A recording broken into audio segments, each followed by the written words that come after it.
মন ভাঙিলে জোড়া লাগে না।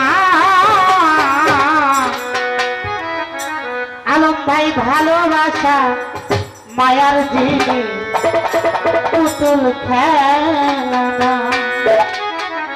এখনকার ভালোবাসা পুতুল খেলা, একদিনের দেখা 2 দিনে হয় ভালোবাসা, 3 দিনের মধ্যে হয় মেলামেশা, 4 দিনের দিনে শেষ। ওই ভালোবাসা করিতে কখনো পারে না।